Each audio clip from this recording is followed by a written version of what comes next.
सुन्दरि Madhavi चन्द्र सहोदरि हेममयी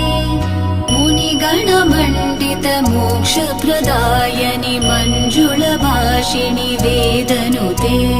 पङ्कजवासिनि देवसुपूजित सद्गुणवर्षिणि शान्तियुते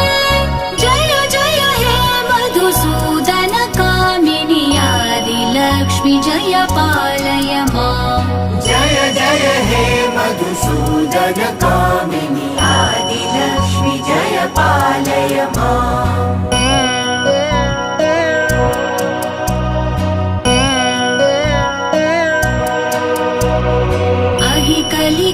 कलिकल्मषनाशिनि कामिनि वैदिकरूपिणि वेदमये क्षीरसमुद्भव मङ्गलरूपिणि